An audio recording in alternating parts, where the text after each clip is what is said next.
Let's see this question. 3-point masses M1, M2 and M3 are placed at the corner of a thin massless rectangular sheet.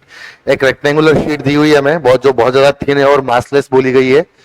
उसके vertexes पे, उसके corner पे तीन मास M1, M2 और M3 यहां पर रखे हुए हैं. रेक्टेंगुलर शीट की साइड से हमें बोली गई है 1.2 मीटर है और 1 मीटर है. Centre of mass will be located at the point. Now the concept what we will used here is the position of center of mass.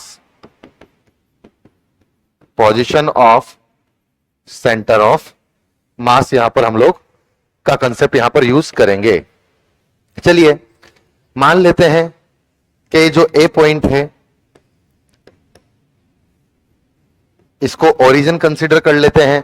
अगर हम लोग इसको ओरिजिन कंसीडर करेंगे तो बी पॉइंट के कोऑर्डिनेट यहां से 1.2 मीटर एक्स डायरेक्शन में है तो इट विल बी 1.2, 0 और सी पॉइंट 1 मीटर ऊपर है तो इट विल बी 0,1. चलिए ठीक है.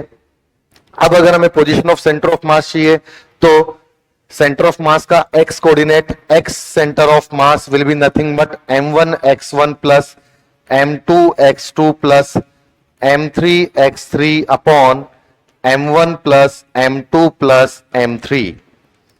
तो यहां पर बात करें तो m1 है 1.6 kg, एक्स कोऑर्डिनेट उसका 0 है, प्लस m2 के बारे में बात करें तो m2 है 2 kg, उसका x कोऑर्डिनेट दिया हुआ है 1.2 प्लस m3 है यहां पर 2.4 kg.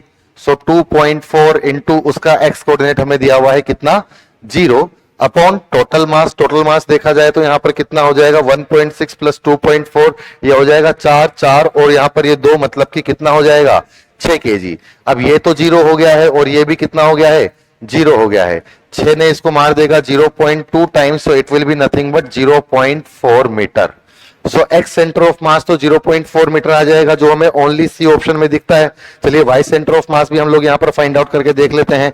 वाई सेंटर ऑफ मास भी इसी तरीके से लिखा जाएगा m1 y1 plus m2 y2 plus m3 y3 upon m1 plus m2 plus m3.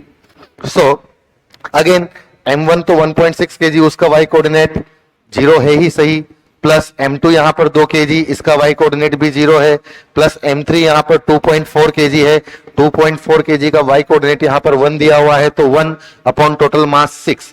ये दोनों यहां पर कितने हो जाएंगे 0 हो जाएंगे तो 6 से ये मरेगा 0.4 टाइम्स तो y सेंटर ऑफ मास भी 0.4 मीटर आ जाएगा. तो सेंटर ऑफ मास की अगर लोकेशन देखी जाएगी तो वो आएगी 0.4, 0.4 which is option number C.